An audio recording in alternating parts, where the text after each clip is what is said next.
We are talking about, in the Wasatiyya vision, we are talking about a future where all people will live together. And Wasatiyya basically means moderation, means temperance, means simplicity and creativity and tolerance and being in the middle, centrist.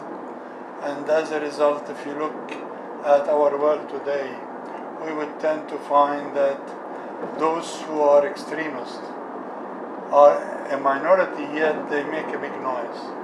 The majority are silent majority.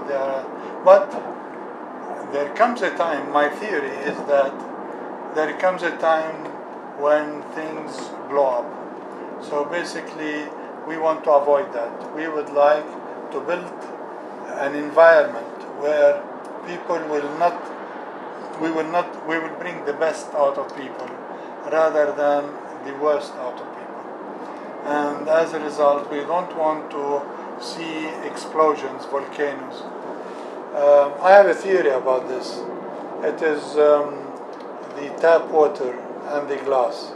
If you have a glass under a tap, and then it drops one drop at a time, you don't see it being filled up, and then one moment it overpours. This is what we don't want to avoid. We don't want to happen here. We don't want people, whether Israelis or Palestinians, to actually be filled with hate and anger, and then at one moment things will explode between them, and there will be violence and massacres, and and this is something that war and conflict.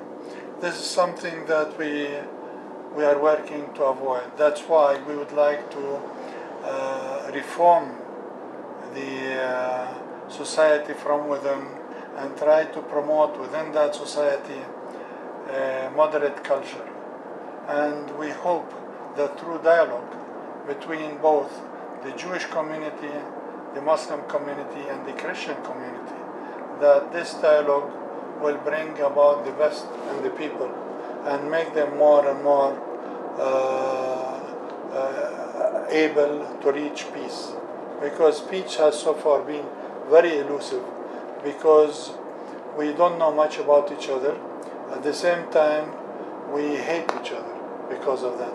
We imagine that the other is an enemy, while the other might be a friend, and we never tested that. That's why I feel it's very important that we build people-to-people programs, that we talk to each other, that we have dialogue among each other, and from this dialogue we can build trust. Trust is very important for the future relations between the two people. And if you look at the situation, we tend to find that if people behave as the religious teaches them, not as what they think religious is, but what really religious is. Because I think that here we have a spillover between politics and religion.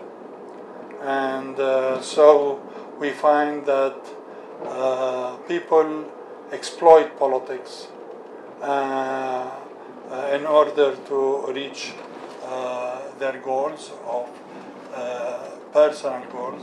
At the same time, recently in the last few decades, we tend to find that people have, before the collapse of the Soviet Union, we found that there were ideological wars. Now we find they are becoming more religious wars. And what we are hoping is that to make religion work for the benefit of the people, rather than they use a religion in order, or what they think is a religion, in order to incite among the people. And I think this is partly the problem. I cannot make a political peace without having a religious peace.